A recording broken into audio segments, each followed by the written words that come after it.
Je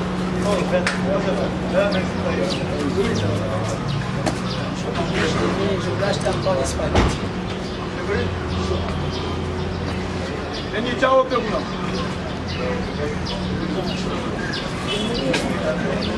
besoin de banda botala kabiso kata tindika chaîne na bino o message toujours ko pesa bino information avec Yannick Stopira dans les bons lelo to kiti awa to na centre de Suzanne place au masolo na histoire monene ya mboka na biso place ba koro ya o mboka ki ya sen kuma mebele salema ki a mais lelo to kiti pona makametali mwana mboka Timothée le noir amemaki biso apona contribution ya bandeko o baza ko bela kolera baza a baza loger a ONG moko to sola nae et puis sala ki appelle bandeko to libanda ya diaspora bomone que no ndambu o ya zuna o ya yimoko a mobiliser quand même bato ayeko sala badon a ya toye ko tikaye a po bomona bile to lobaki na bino merci bandeko to bozo libanda na moni kwa mishaka motema ya bijou tati na Londres wana bambote na ebele pe yepa contribuer quand même masolo oyo refait qui somme pe achaki pona masolo oyo refait qui somme na papi keli bachaki pona masolo oyo mima wetu Bela Dinganga, bandeko tuboza libane, et puis grâce Matondo, mamana, Élysée Matondo, mamana, grâce, pardon, bandeko tuboza libane, botala rabiso, papi Kelly, refait qui sombe, Ben Billy, tout cela peut contribution, mais tu que les 21, toujours dans le centre de Suzanne, pour Nabado, ou besoin de moi, Namboka Timothée, les noirs, Azawana, Aïkotika, Bloc, tout ça, tout ça, par rapport à ma solo, tout, continue toujours.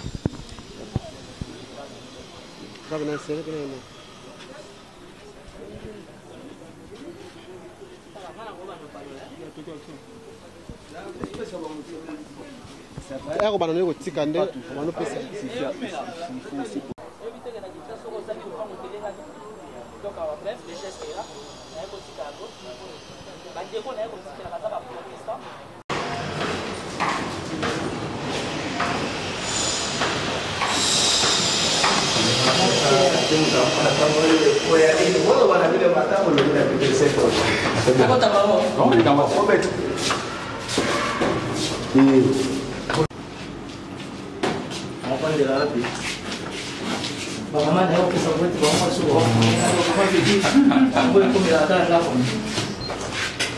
Je pense que... Ah oui, il faut que l'on le donne. Vous allez vous mettre de l'autre. Si, il n'y a pas de problème. Moi, je peux me mettre au vivre. Il a une chaise là-bas, là aussi. Félix, même toi.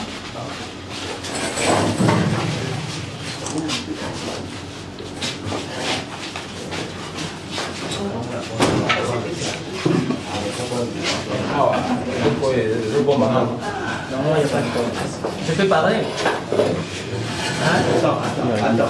Diaspora, par rapport à les petits gestes que vous savez, il y a une ONG SEC, ça veut dire syndicat d'entraide chrétien, tout ça, Christo. Et ce qui est intéressant, ce qui a attiré mon attention, c'est que je suis avec le cordon. Dans les filmer cordon, de diaspora, mon cordon. Cordon, ça, l'église protestante. Moi, je suis catholique. Vous comprenez ce qu'au communion d'esprit. Mais le plus important, c'est que l'ONG, ils ont un cadre de soutien, il y a battu à choléra. Ça veut dire que le peu que vous avez donné, on a dû acheter ce qu'on pouvait acheter. Mais ça, les paiements, vous avez beaucoup de bureaux. Vous avez un laptop, vous avez une machine, une photocopieuse, une machine à imprimer. Vous avez de l'angaï, pour renforcer l'ONG. Parce que l'ONG, il y a choléra, ils ont compté. Et nous allons en faire vraiment cheval de bataille Nabiso, de manière que nous avons un équipement à Makassi. Donc, nous avons un geste, nous avons déjà une image, nous avons par rapport à mes moyens, nous avons quelques sacs à l'eau, nous avons un sac à l'eau, la piscine dans ma boca à cordon. C'est symbolique. Les mises là, à table. Là, on peut ça papier hygiénique parce que tu vas souffrir dans le choléra, tu as besoin vraiment hygiéniser à ma casse. Symbolique, nous sommes pour l'image. Le papier hygiénique, il y a un. Là, on tire dans ma fouta, ce qu'on a l'osso. Moi, l'eau sur ma fouta, vaut mieux 1 que 0. On zaleza na Kinshasa et sangani na salité. Awa na yoko tika ba savon monganga. Et ça ba savon monganga spécial mutozo. Ça veut mutozo, comme vous voulez, bien en français. Ça veut dire que c'est purement médical et permettre que de quoi choléra, chocolat, et quand même dans des conditions assez agréables. On appelle ça un maboko à cordon. On peut s'en paquet, on va, on savon bravo. Ça veut dire pour un chocolat babilamba. Donc en bref, c'est ça. Pas biscuit pezali, naye pe na ba kisi ngungi parce que qui dit choléra quelque part il passe après car ya palu. Ça veut dire malaria, qui dit malaria ngungi. Yango moni naye pe na ba kisi ba ngungi. Na risque ya muke. Je suis pas seul, je me suis fait accompagner de mon équipe de Félix Yaga. Elle est nango kaka boye kaka na ndenga mbutu. Baza ba cameraman ba luka image. C'est un ami, c'est un frère, c'est un expert dans le domaine de la choléra. Il a beaucoup travaillé à l'Est de la République. Pratiquement plus de 15 ans, il ne fait que ça comme travail, Marabou choléra. Avec tout le respect, madame, je vous présente aussi la dame. Elle fait partie du bureau. Elle a aussi beaucoup travaillé dans le domaine de la choléra. On ne cesse de réfléchir jour et nuit. Et madame Aropé Sabino, un petit message en anglais par rapport à la vision. Parce que Batouming, surtout dans Londres, les États-Unis, au Canada, vous êtes très flexible. Il vous faut vraiment un message fort en anglais pour comprendre ma solo. Madame, vous avez 2 minutes, vous comprenez la vision. Puis ça va être un message en anglais. Va comprendre que nous allons revenir le 1er février dans 2 semaines. Action de mener, c'est rien. Mais ça va payer son confiance et qu'avec beaucoup plus de moyens, on peut aller au-delà, même x5, même x10 et permettre une coordination. Il y a sec, il va vraiment la pollution, il y a choléra et côté na vie na biso à Kinshasa. D'après si malobana collaboratrice pour 2-3 minutes après corridor on peut sabiso monde nini ayambi biso na kata ONG. Good morning, ladies and gentlemen. We thank you so much, and we first of all we are very grateful because we believe that the purpose of our coming here is what we have seen. We know that we are in a country which is so helpless. We know that your intentions are so good, but we know that you have a lot to do. Your intentions are so good towards our country. But at the beginning, we know that you might not be flexible because most of the time you guys over there have been sending money over here in Congo and so many people have been cooking you.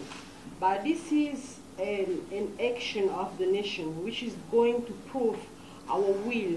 All of us, you over there and us here, we have only one purpose: to help people who are dying here and there. It's either if it's not malaria, today we're here, we are fighting the disease of cholera, which is not easy.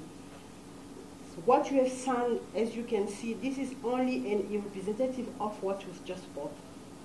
The more you give, the better it will be for us.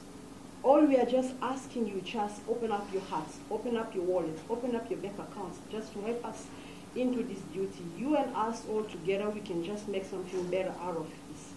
We are really, really expecting you to do much because the better you do, the better for us. You will just allow us to do our work properly as we are supposed to do it.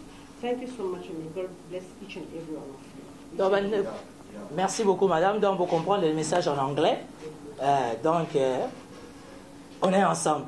À tout seigneur, à tout honneur, toye pas cordon, cordon mtayambi biso, cordon yomoko loba, esengo na yo, opesi site na yo internet, opesi contact na yo, batapoto ba koluka ba vérifier, ba benga yo, parce que mingi ya tozaka na leader lingala facile na Kinshasa, et na ba site internet au nyonso mondial.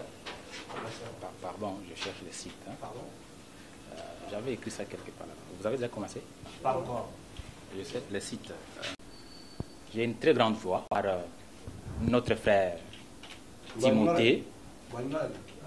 Timothée, le kola ayeko kutana biso Timothée le noir, le kola ayeko kutana biso pona likambo et talibande kona biso bawe na choléra. Au nom du syndicat d'entraide chrétienne, vraiment eza eloko moko ya monene ndeko na biso asali. Na lingi na pesa merci epai na ye, pe epai na bawe basonga ki po asala acte oyo asali lelo. C'est un grand événement qui entre dans les annales, dans les archives de notre organisation, mais c'est là aussi que c'est notre devoir tout kende epai ya bandeko na biso baoyo baza na na mikakatano baoza bazana ba souffrance po ba yamba biloko oyo bino bokabele bopesa ki bango. Vraiment nous disons une fois de plus merci. Vous trouvez que les mots nous manquent pour exprimer la joie qui est en nous, mais vous avez commencé, c'est un pas. Et nous prions Dieu en tant que chrétien qu'il vous aide, qu'il pourvoie à vos activités pour que vous trouviez davantage et qu'à travers notre frère vous assistiez nos frères congolais qui sont dans plusieurs besoins. Je pense que Dieu va exaucer la prière et que... Oui. Oui. Bato apoto soki balingi ko benga, soki balingi ko kota na internet, organisation la biso eza na site internet, c'est trouvable sur www.sec-rdc.org.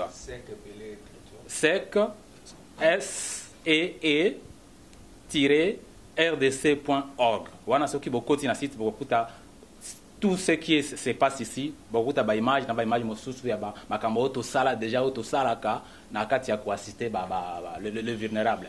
Na numéro de téléphone toza na WhatsApp bokoki ko kutabiso na 097 plus 243, Tobandi na plus 243, 97, 33, 1, 44, 33. Plus 243, 97, 331, 44, 33. Merci beaucoup.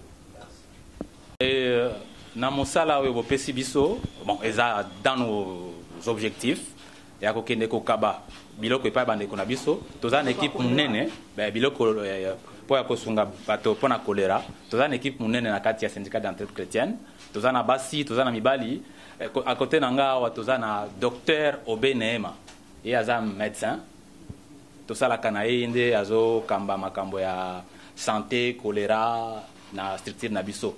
Pembeni na ye toza na ndeko Patrice Emery Kamukuta, et aza chargé à développement communautaire. Basala kana yaya neema pona makambo ya o esali ba base makambo nyoso.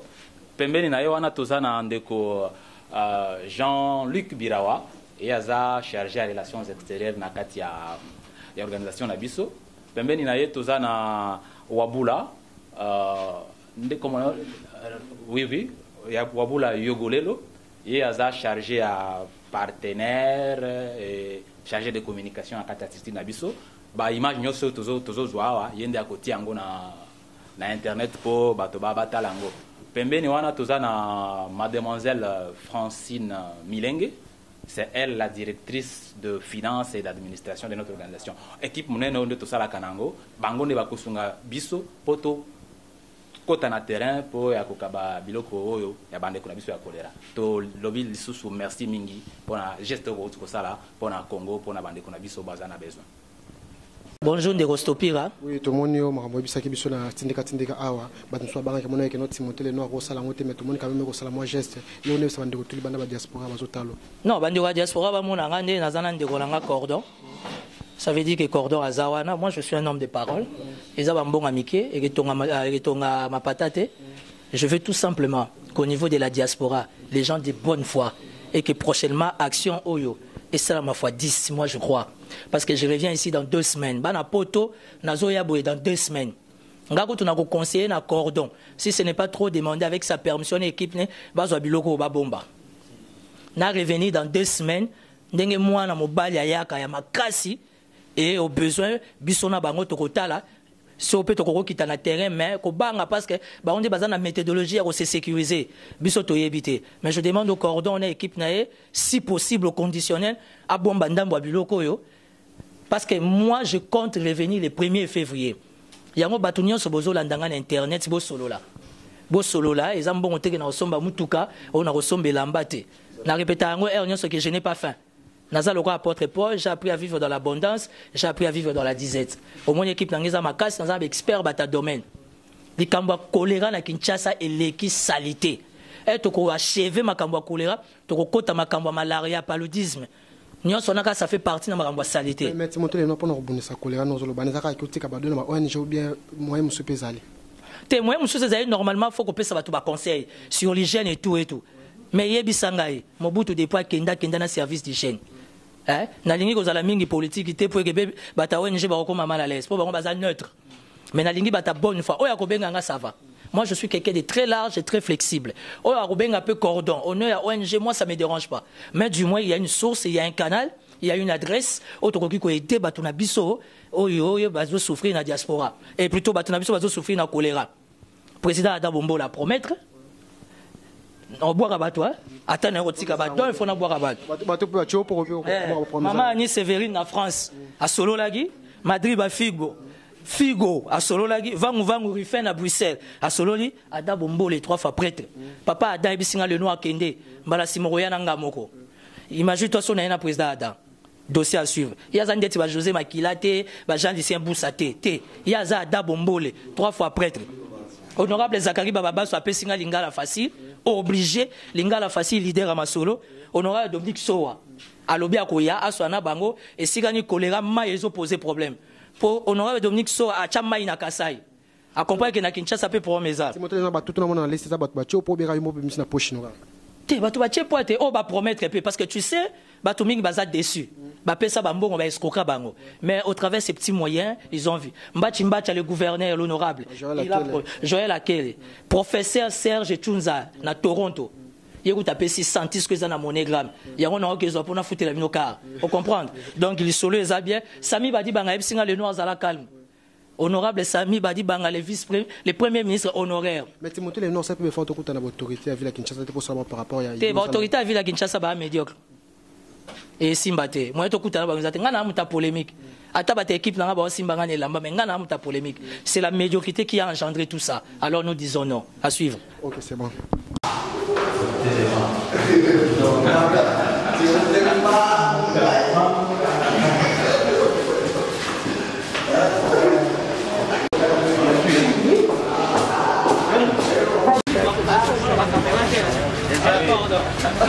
Ouais.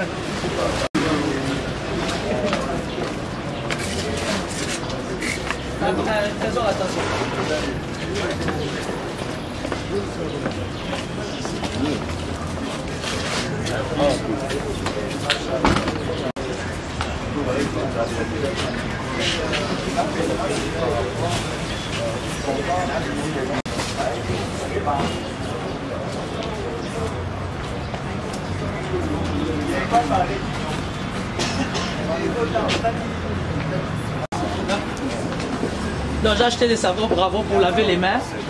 J'ai acheté les savons Monganga.